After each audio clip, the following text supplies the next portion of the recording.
Good afternoon, subscribers.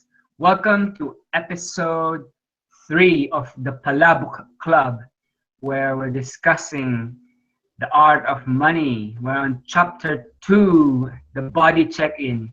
It's Oliver Damien here in Sydney, Australia. It's 4:37 p.m. and Janice is in Bali. It's 2:30 p.m. there. How are you, Janice? For Michela? Hello, Oliver Damien. I'm good. It's raining cats and dogs over here in Oh, Philly. it's Yeah, raining here too, so there's a commonality. I was gonna sit outside to have the chat, but it's so dark and the rain is so loud. So I'm just inside with, no, no interesting scenery. I apologize. Okay, cool.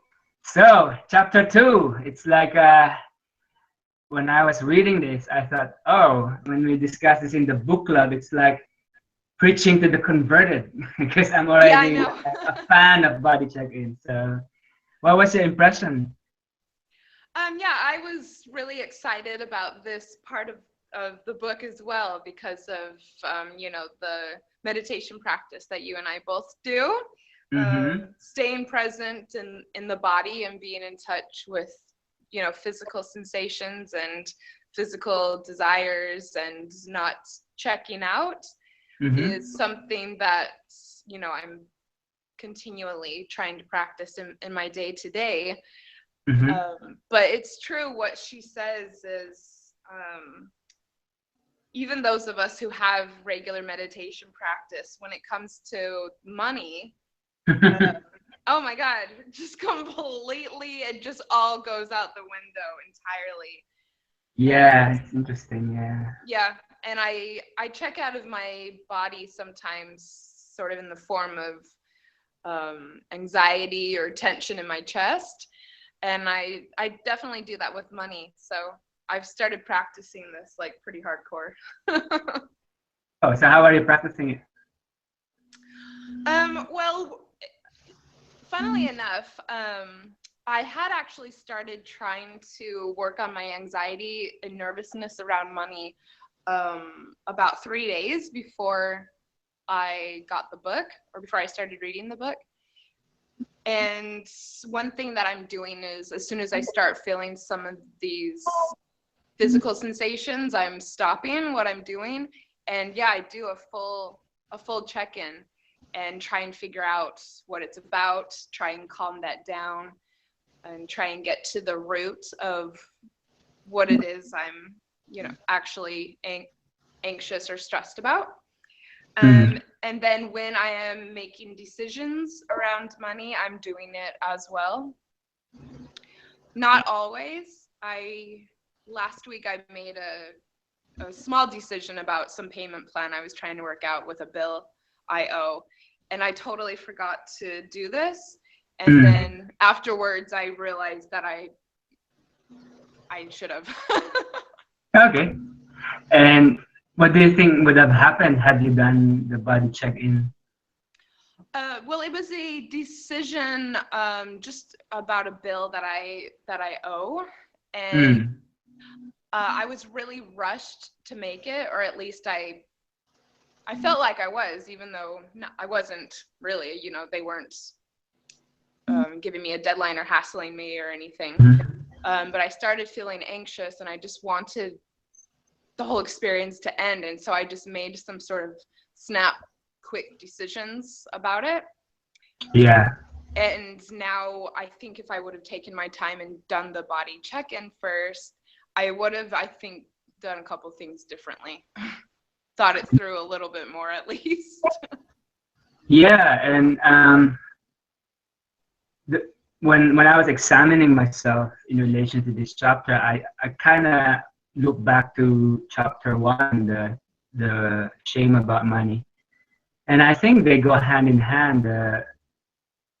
In a way, if I have shame, then I check out, and then I make snap decisions that I would regret later on because I haven't really fully. I guess it goes. The body check, it includes feeling the shame in the body. how shame land in the body, and then working with that. Like in the book, Barry talks about what was going on with her husband with the request on staying longer in Santa Cruz, right? And how he was going through that.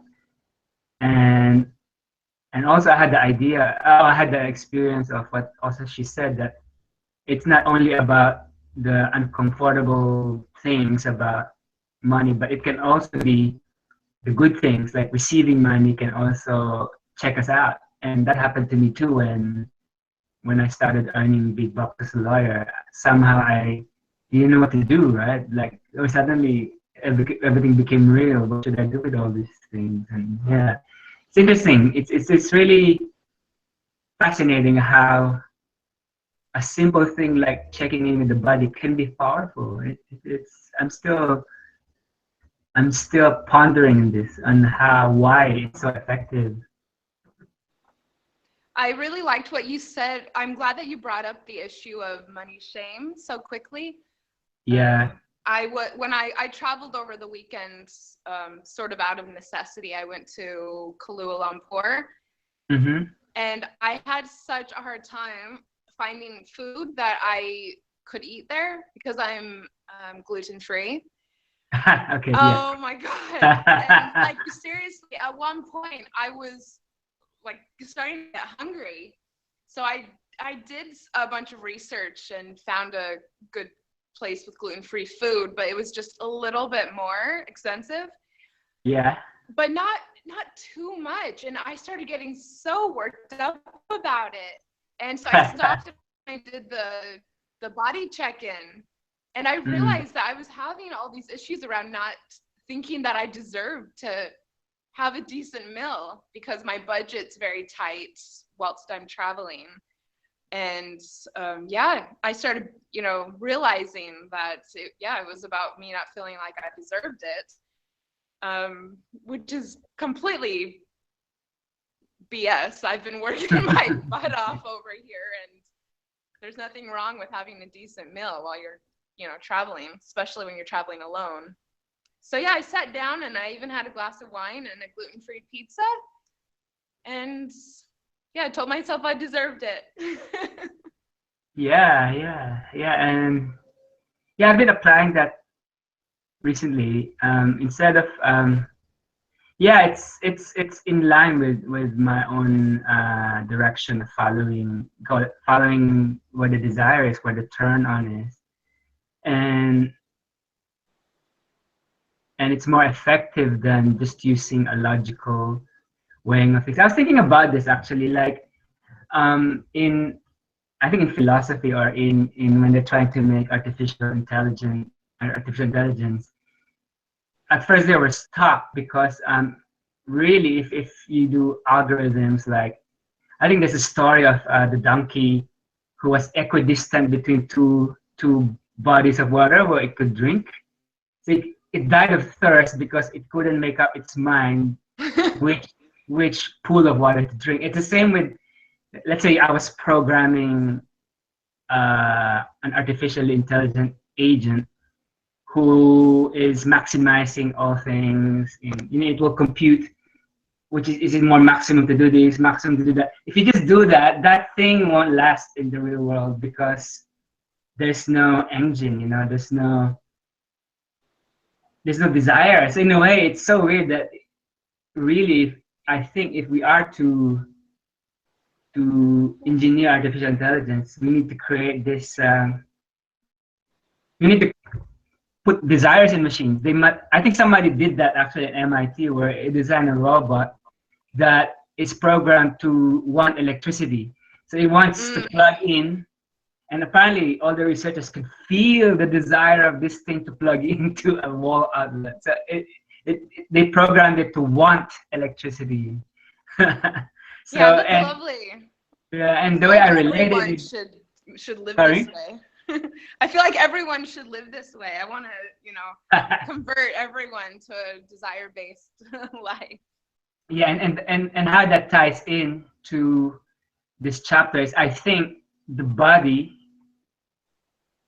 is the one of the foolproof way of knowing what our true desire is, because our mind can play tricks, right? Like my mind plays tricks on me, but my body seldom lies. Like I could be saying, Janice, you're so kind, but like my body is like raging at you. So you know what I mean?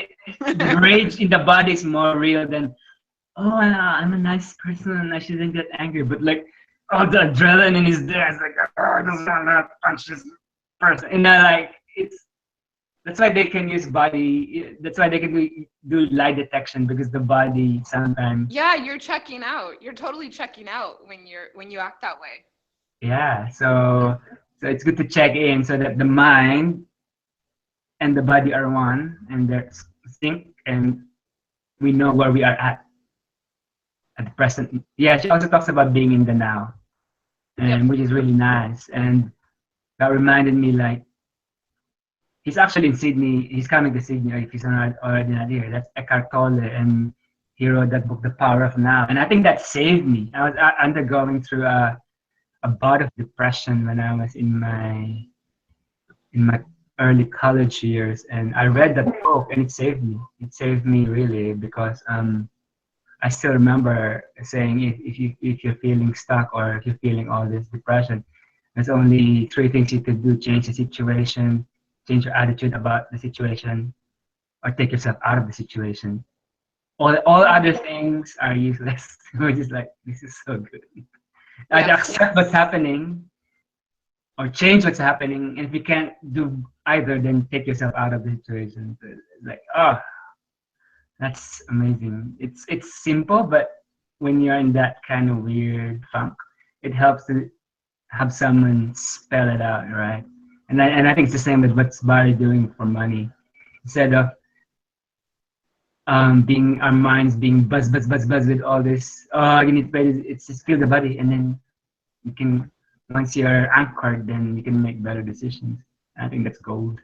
It's so true. And also the anxiety and stress that sometimes people put themselves in around money, it doesn't help. It does not do anything. But for me, being sort of a anxious person, it just feels so normal to me, that, that in that way, it almost helps because it makes me feel comfortable. But it gets me absolutely nowhere. And I liked what you said about pulling yourself out of it too. I was feeling pretty low yesterday, and I had a chat with my best friend back in Melbourne, and I do a daily gratitude journal. Yeah. And she asked me if after I got off the phone with her, I would do it. And just the physical act of writing the things down, it totally, yeah, it was great. Completely changed the rest of my day. That's cool. Yeah. Yeah. So do you want to go through your highlights before? Yeah, sure. Let's see. So after she tells the lovely story about Santa Cruz, Yeah. and well done to them. I spent lots and lots of time in Santa Cruz over my lifetime. Yeah, tons. Let's see. I don't know what page it is, but she says, the body check-in is so versatile and effective because in many ways, we are a mystery to ourselves. Countless times a day, in countless ways, we check out of our bodies. We keep shoveling ice cream in our mouths when we're full. We snap at our beloved partner or child. We hide under the covers when our excitement about a new project reaches a critical mass. The body check-in brings us reliability, gently and compassionately back to the present moment and back to our home, to ourselves. It is only here and only now that we can meet ourselves, understand ourselves, and transform ourselves. Here in this embodied mindfulness, we can experience and work with our money stuff. I know that next week we'll be talking about our money story. And I've already, each time I start thinking about, the work that we're going to be doing in that regard, I do the body check-in because I know that she probably really, really deliberately put the body check-in before right before that, the money story. So I've been practicing already before I start, any of that. Well, I haven't read it. I'm totally doing the other meditation with you. I'm doing it one stroke at a time. I'm doing it literally one chapter at a time. So I don't look ahead. I got a little excited when I first got the book and I read ahead a bit. Any more? Do you have? Yeah. Tuning into the content of your inner experience is a way of honoring it and yourself. This pause is, in fact, a radical act of self-love. It sends the message that you matter, and what's arising inside you deserves attention. Yeah. Mm-hmm. Oh, beautiful. And I really love the concept of self-love when it comes to money, which is why I started this whole journey in the first place, because my relationship with wanting money was completely out of whack. and it was pretty much the main area in my life where I noticed when it came up, any type of self-love just completely flew out the window. So entirely. And I like how this really panned out together, because we both wanted to work on our issues in money. And I've been seeing a lot of my friends in Facebook doing this visibility project where they record videos about their lives, right? Here we're doing it. We're doing it like two birds with one stone. Although I don't. Yeah, I know. No, yeah. We're doing visibility and addressing money. It's really cool. Yeah, we're really putting ourselves out there. Yeah. Yeah, and actually it feels good. Like we got off topic a little bit, but like a lot of people worry about privacy and all that, but a lot of people also want to be seen. So it's interesting. We are really complex humans. Like we want contradicting stuff. Well, we might also be a little more extroverted than some people. Possibly, I don't know. I'm actually introverted, but and it's hard to believe, but I am actually. I'm not. In the real sense of the word, in the real sense of the meaning of those terms, Yeah. That's interesting. So do you feel like this is pushing you a little bit? No. I mean, at least from my understanding of what it means to be introverted and extroverted, is the source of your strength is inside. It's not from the outside. So I enjoy being with people, but that's not my source of strength. My source of the strength is inside of me. You know what I mean? Like. Yeah. Yeah. And I think it can be both. It doesn't have to be. Yeah, I'm greedy. I want to be both. I'm greedy. I just don't want one. My next highlight is when life gets tough. It's tempting to escape our existence by checking out of our bodies. But trust me, the answers are never out there. The way out is in. So, Scully and Mulder are wrong. It's not out there. It's in there. No. It's inside. It's so true. It sounds a little cliched, but like I always say, some things are cliches for a reason. Yeah, that's how they become cliches in the first place. Yeah, and those are all of my highlights. Okay, I look at mine. I think we overlap a bit. I believe.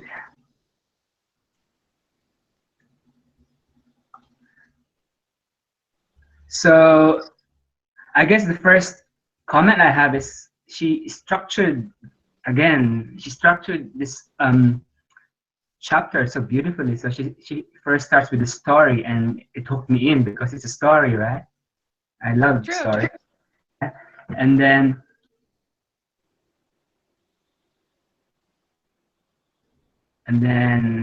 she goes through story, and then she describes what's happening, and then she has this pull out of how to do it. So she's playing with this is like the emotions, feminine side, and then she caters to the masculine by how do I do it, for the people who wants to do, not to feel. Yeah, she caters to both sides of a person or different Oh, sides of that's lovely. I yeah. didn't pick up on that. That and then she said, and then you're right, as we were talking before, she makes you feel you're good, that you're getting it. That's it. You just, you know what I mean? She makes it.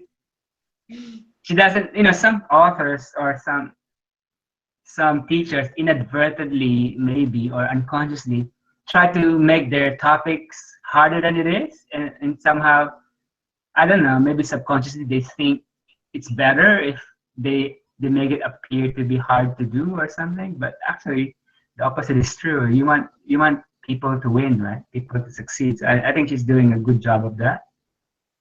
Well, and before I read what it actually was, I, had sort of predicted that it was going to be more complicated than it ended up being. That maybe she'd have you like chant a certain thing or a certain Mm. affirmation, while you're doing it. But yeah, it's not like that. It is simple. But Yeah, and it's also you also have to make the habit of doing it, which is not as simple as it sounds. yeah. That's what's the saying? It's simple but not easy. Many things in Yeah. life are like that. It's simple. I mean, you don't need need to be a rocket scientist. But actually, apparently, rocket science is not that hard anyway. But anyway, it's simple but not easy. Like just breathing properly. It's the simplest thing, but not many people can do it, right? Well, it's true. It's why I didn't do it the other day when I was, making this payment plan, Yeah. because I just And started going with it and, forgot. yeah, and I love this. She has this. You start with awareness, and then understanding and transformation. And having the kind of mind that I have, I sort of come up with this: get out there. So get AUT there. Do it. Get out there. Get awareness, understanding, and transformation. I highlighted Yeah. So that as so well, we actually. highlighted the same thing, and I Yeah. think it's a radical act of self-love, and I think, or I believe, or I consider this to be, it's a simple sentence, but if you really think about it, it's quite, it's true, it's quite radical because people talk about self-care, self-love, but most people usually tend to think of getting, having a spa or getting a massage or getting a holiday or Totally. And it's just it's, sort of it's just a suspended the rest of surface. the time. It's a surface way of looking at it, but the real crux of the matter is tuning into your inner experience and honoring it. So it could be for me or another person. It could be working 24 hours today because that's my inner experience. Is what my body wants to do. That's totally fine too, right? So it's just honoring that, and that's real self love. Is honoring what's inside, right? Mm-hmm. And how you talk Yeah, to yourself and how you're in tune with your body and like in every second, not just when you get a massage or yeah. I always hear women saying going to get a mani-pedi, but Uh, that's an hour out of the week. yeah, and then there's also this phenomenon. I see it all the time. It's not funny, and I hope I get out of it. I think I'm getting there. It's people put conditions like, oh, I will slow down when my holidays. Oh, I will check in to myself 2 weeks from now, or I will do it when they're like putting a lot of conditions. But I think the real practice is unconditional freedom is freedom from all conditions. Oh, that's lovely. Yeah, and the real Mm. art is it's like what Viktor Frankl discovered in the concentration camps. Some people in the concentration camps become better persons in the worst possible situation one could imagine. Yet some people thrived in that, when most other people just perished. They were able to create meaning inside, even though the outside would seem hopeless to everyone else. Oh, that's awesome. Yeah, and okay, so we get that. I think you highlighted this too, right? Continue learning, or yeah. So I think it's by practicing this, then when things get rough, then it we feel safe and we can continue. So I think it's, again, we go back to what we said before. It's about practice. Most things in life is about practice. I think it's one of the great philosophers who said that we are what we repeatedly do. So it's not. And I'm just gonna go off topic again. But anyway, I just saw the movie Ghost in the Shell, and there was a quote there that, because anyway, if you watch the movie, but she said that she said that we're not about our past, and it's true. We tend to, most people think that the past is who they are. No, it's what you do every day that defines you. It's not. It's what you repeated. It's not really the story of sometimes we get stuck with the story about ourselves, but it's not the story. It's what you actually do. No, It's totally. what you practice every day that defines you. Okay, so here, yeah, how memorable, profound, or truly allowing ourselves to, yeah, yeah. So we did talk about that. It can be stressful or challenging to feel positive. The same way, right? Like when we do to receive a compliment, to truly receive a compliment, it's a high practice. Instead of deflecting it, oh, I was just lucky. Oh, instead of just saying, if someone says, Janice, you're awesome, you did a very good job, most people just will go deflect it because they don't want to feel the full brunt of receiving the compliment. Instead of just saying, thank you. Well, it can be sort of a different sensation in the body that can be, Yeah. yeah, I mean, it feels good, but it can be really intense when someone gives you a compliment, and that can Yeah, manifest but that's the itself practice, physically. right? That's the practice, is to receive it instead of Yeah, just and enjoy saying it. Like, that. ooh, how Yeah, juicy. yeah. So I highlighted as well, allowing ourselves to fully feel our emotions actually helps them move through us, often surprisingly quickly, leaving us more informed and whole than before. Mm. So I do another practice on clarity and vision, another form of meditation. And in the clarity side, we have this concept, or we have this practice called sourcing. So we just go to the source of things. Let's say I have this thing about how I relate to women or how I relate to money. I just source back what happened before that, and then just keep sourcing back. Sometimes it goes to past life. But the funny thing is, what releases when you do sourcing is when I relieve the original source of the attitude or the belief or the behavior I have, and I just experience it fully conscious, it just releases. Mm-hmm. Logic to it, but like I've had past lives when we were hunting some woolly mammoth and we were tried, and then I broke my leg and they left me to die in the snow. And having fully experienced that in a regression session, it just released a lot of my abandonment issues in this life. So Mm.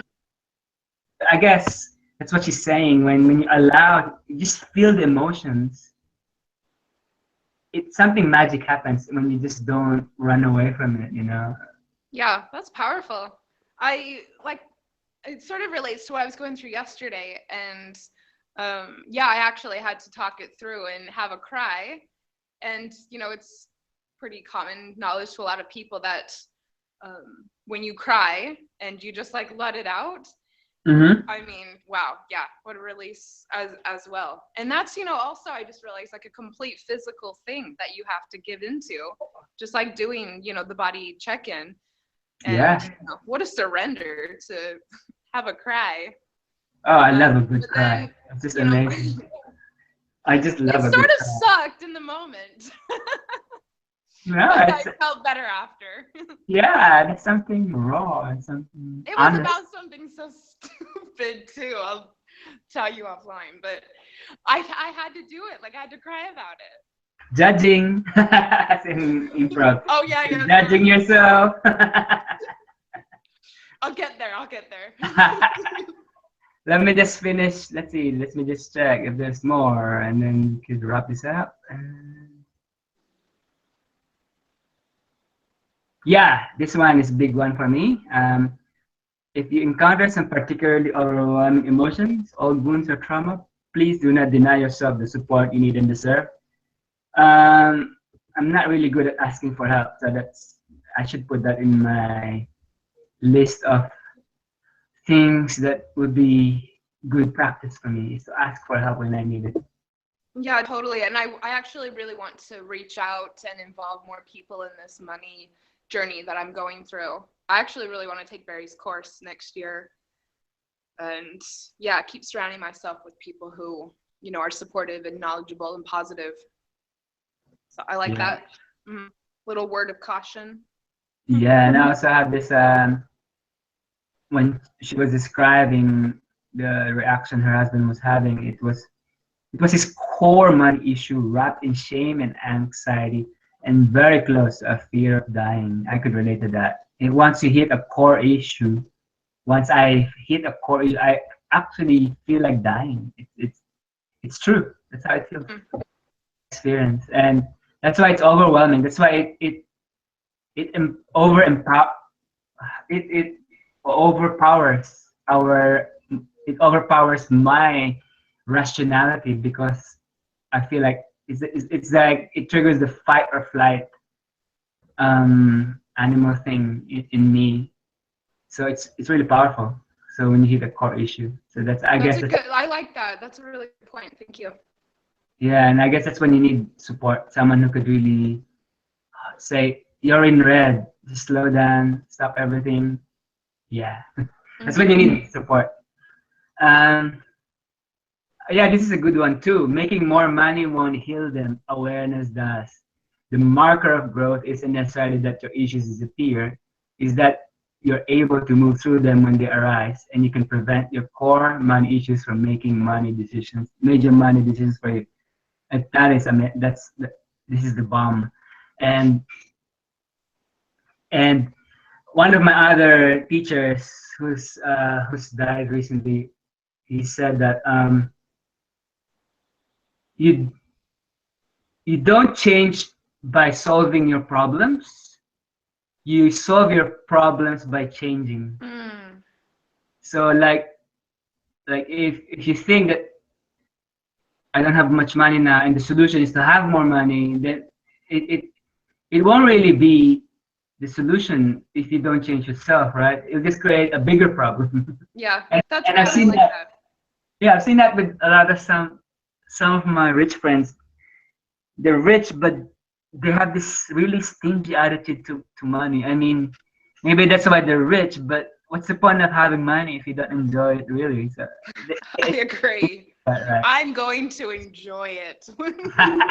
It's like again, I'm gonna refer to this TV series I watched called Billions, and there's an episode there where where the protagonists or antagonists, depending on which side of the equation you are, said, "What's the use of a fuck you money if you can't say fuck you once in a while?" Yeah.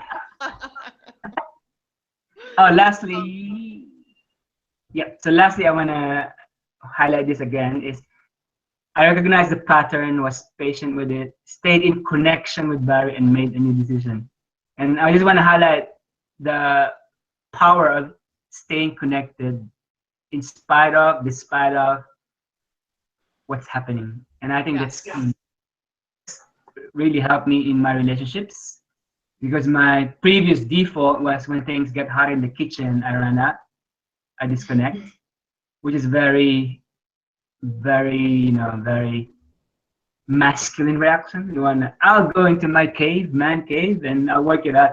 And I'll come back all shiny and new again. But we're actually the real thing to do is stay connected.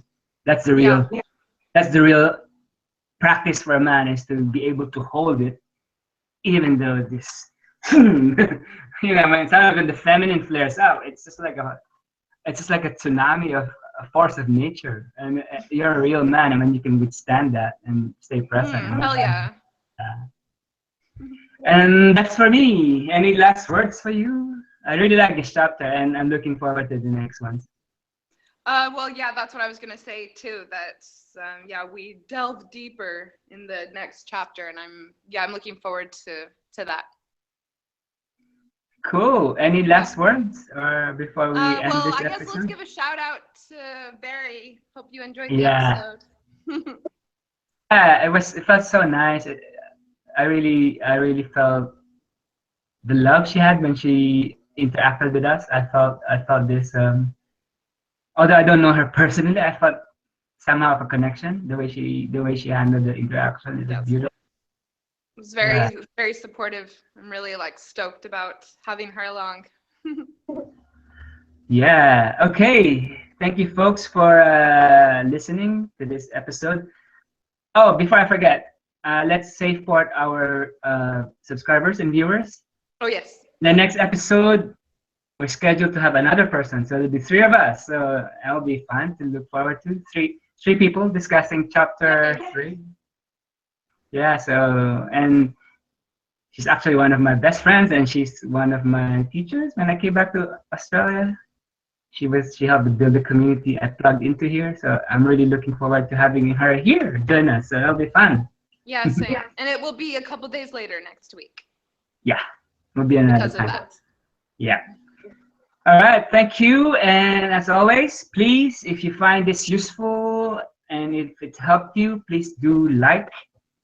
It helps us when you like stuff in our feed. And if you also comment, that helps us. And if you found this video by serendipity, please subscribe. That helps us a lot too.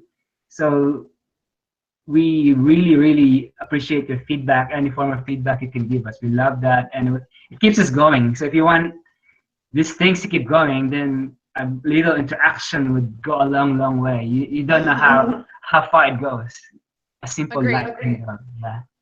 All right. Thank you. And live long and prosper, people. Bye everyone. Bye. Bye Oliver. Bye, Janice.